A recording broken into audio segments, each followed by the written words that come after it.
possible cybercrime activity in the vicinity. Airspace and all controlled areas to be locked down. Section 9 is currently on site. Repeat, all patrolling air units be advised. Possible cybercrime activity.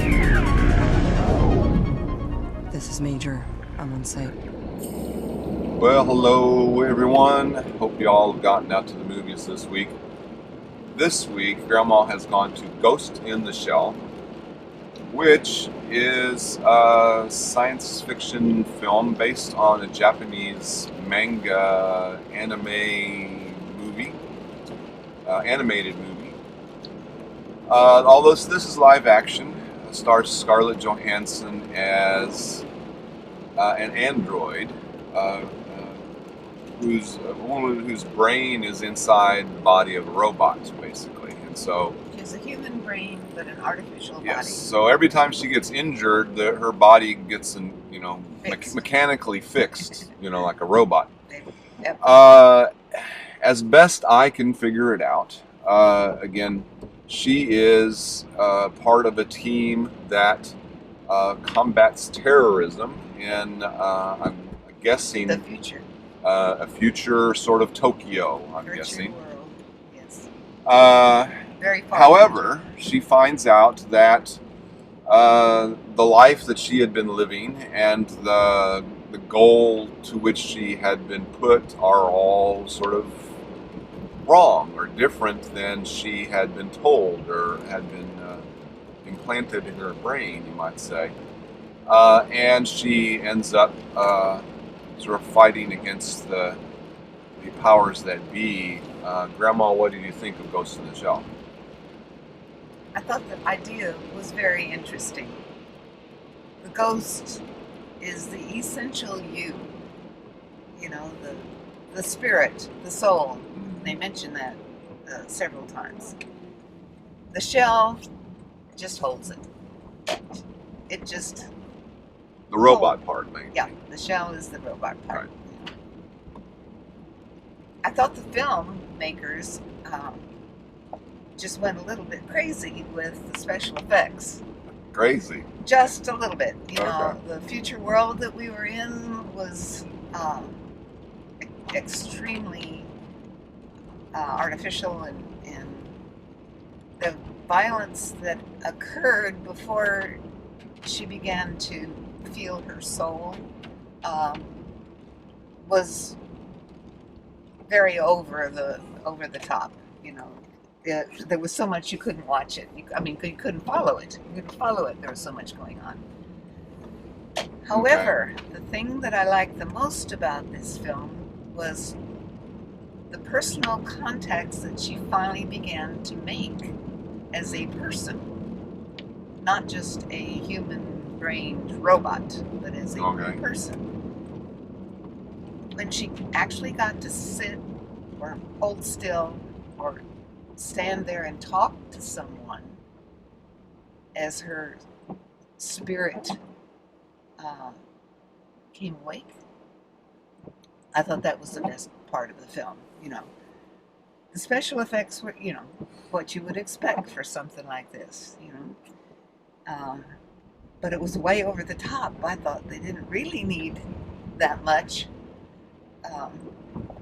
It was an interesting idea, and I think they got the point across. What's most important here, folks, is the person that you are and the humanity that you show to other people. And that is what's important in this world, even in the far, far future, when we can create artificial folks. Maybe that's not such a good idea, Well, What did you think of it?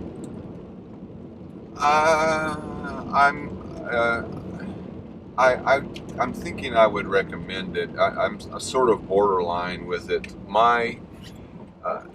Again, very early on, they convinced me of the world. They created the world. I believe the world.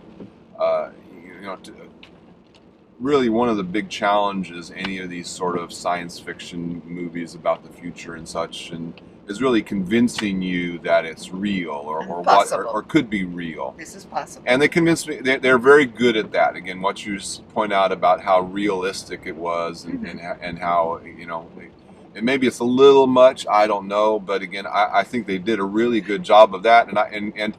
And even the sort of the setup of the of this sort of company that is creating like artificial parts of people and artificial, the shells and stuff like that, and the setup that she had with that. I mean, I think I got that. After that, however, I was really struggling to follow the story, what they were doing, why they were doing it, that sort of thing. And once it got to the point where we sort of got to the point of what everything was, I was a bit disappointed in that, again, it seemed like it was such a big concept film. I mean, everything that you saw and the idea of, again, these artificial sort of android, half human, half robot people, and all of the implications that had.